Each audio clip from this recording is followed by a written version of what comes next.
Martín Linares pregunta por qué la caracterización del fascismo en Brasil cambió de una semana a la otra, siendo que primero decís que hay fascismo y luego te contradirías diciendo que el asunto del fascismo en Brasil es un asunto del futuro. Bueno, no creo que sean las expresiones exactas que haya usado o lo que fuere, pero no me acuerdo en este momento si alguna vez ya en Altamira Responde abordé la cuestión de la dialéctica, ¿no es cierto? Es decir, que las cosas no son así o así, sino que son en parte así y en parte de otro modo, y se van desenvolviendo dialécticamente.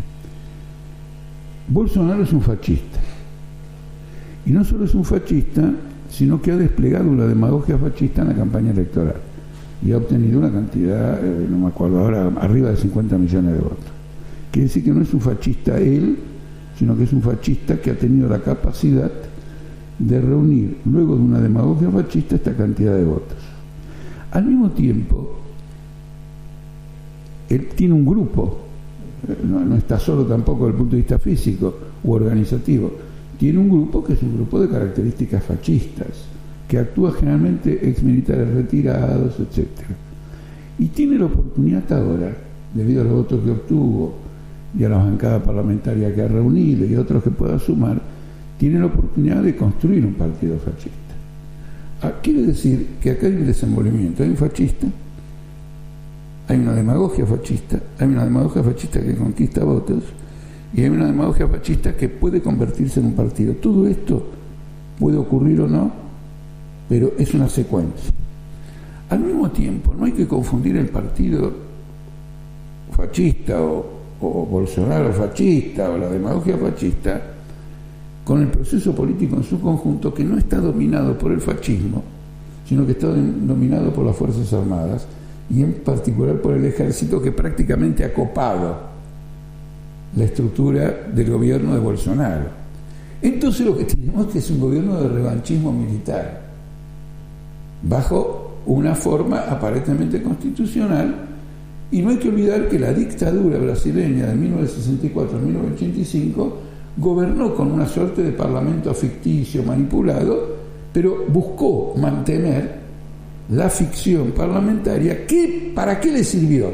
Para hacer un tránsito hacia la democracia sobre la base de la estructura parlamentaria que había heredado. Y, por ejemplo, el PMDB, que es el principal partido de Brasil, era el que jugaba de opositor, a donde iban todos los opositores al gobierno militar en la época de la dictadura, haciendo de opositores a su majestad, portándose bien con algún tipo de crítica. Entonces, evidentemente los militares no les interesa un gobierno fascista, porque un gobierno fascista significa un gobierno bajo el control de una fuerza política con cierta base de masas, que por lo tanto rivaliza con el ejército. Eso ya le pasó a Hitler. La CSA rivalizaban con el ejército. Entonces en el año 34, creo que a fines de junio, bueno, no me acuerdo, julio, Hitler organizó una masacre de la CSA, liquidó todos los fascistas originales, y con esto, y se lo ofreció al ejército y le dijo: ¿ahora me apoyan? Y el ejército entonces se transformó en un baluarte de un proceso fascista, porque el que dominaba políticamente ese proceso era el partido nazi y su base social movilizada, revanchista, antisemita, antiobrera, antisocialista y criminal. Por lo tanto, las caracterizaciones políticas siempre son complejas, no se pueden reducir a una frase. Nosotros, sabiendo que este es un régimen militar de características bonapartistas, advertimos, sin embargo, acerca del componente fascista. Decimos: mire, no nos vamos a quedar con una caracterización de la facultad de, ¿cómo se llama?, de política, de teoría, de ciencia social o de teoría política, militar y todo lo demás. Estamos viendo la dialéctica de este proceso. En la dialéctica de este proceso, si se lanza una ofensiva brutal contra las masas, el ejército va a poner todo lo que tiene que poner, como ya ha ocurrido con Río de Janeiro y otras ciudades que están militarizadas. Pero también eso va a dar espacio al desarrollo de un movimiento fascista.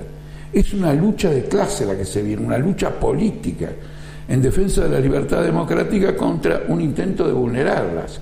Y en el ejército, el control de este proceso, para que nunca escape, ¿no es cierto?, a la hegemonía del ejército y pueda ser orientado en función de intereses generales de la burguesía y no de un extremo fascista, de una variante extrema de ese régimen, que es el fascismo. En la pregunta, lo que se nota obviamente es que, digamos, hay una dificultad en la comprensión de esto. Entonces yo lo que les sugiero es que haga un esfuerzo, porque así como para hacer un trasplante de corazón, la medicina ha tenido que hacer un gran esfuerzo, en la teoría política también hay que hacer un esfuerzo para poder avanzar como base de orientación a una lucha victoriosa del proletariado internacional.